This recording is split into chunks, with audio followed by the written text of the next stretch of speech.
From the mid-1970s to the early 1980s, the New York City Transit Authority went on a global search for the perfect bus. One of those buses brought to New York was the French Renault PR100, which was loaned to the NYCTA for a one-year test. What did New Yorkers think of this Gallic vehicle from the land of the Eiffel Tower, croissants, and Napoleon? Let's find out.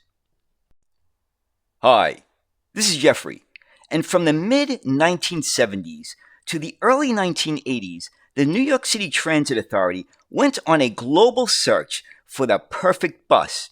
Now, they tested a British Leyland double-decker. They had 8 of them, and I did a video on that. They also tested a French bus made by Renault.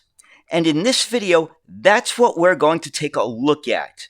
So we're going to review an article from 1981 that describes the debut of this French Renault PR100 bus and what the public thought about it and what the bus drivers thought about it. So let's get started in reviewing this article from the New York Times on the debut of the French Renault PR100 bus.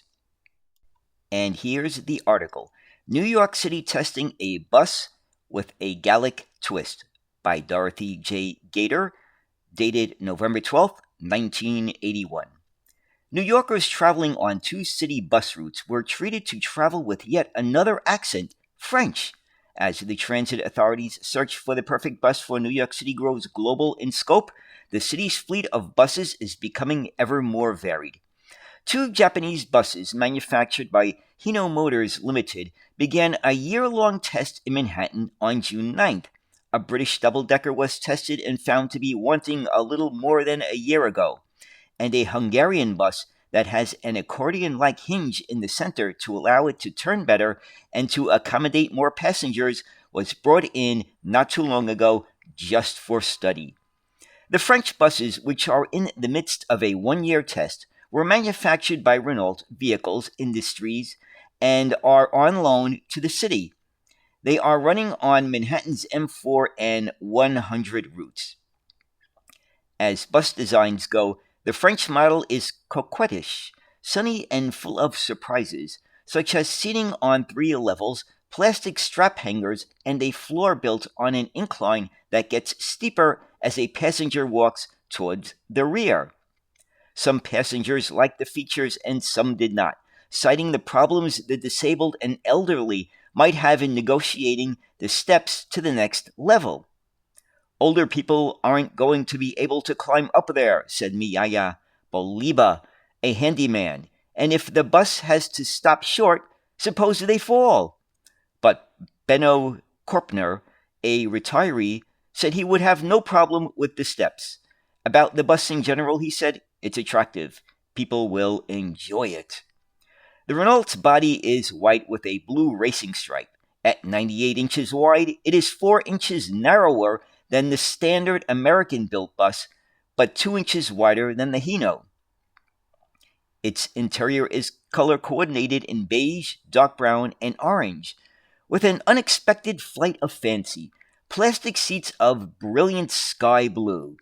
One bus has 33 seats and the other has 39, including a row of 7 connected seats that form a bench facing inward while the others look straight ahead. The bus model can seat up to 41, about the same as the other buses in service, depending on the layout. They do not have air conditioners or wheelchair lifts, but those can be installed.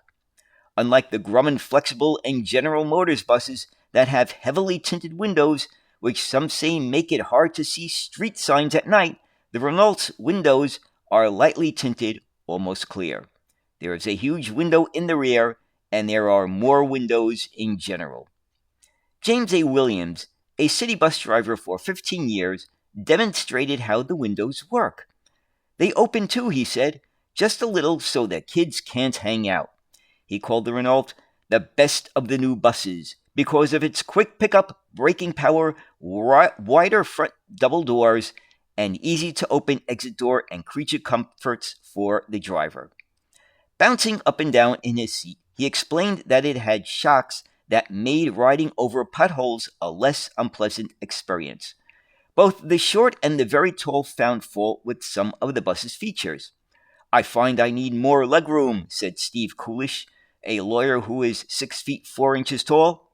When Linda Dorff, who is a little over 5 feet tall, got ready to debark at the museum where she works, she had to stand on her seat to reach the blue stop request cord.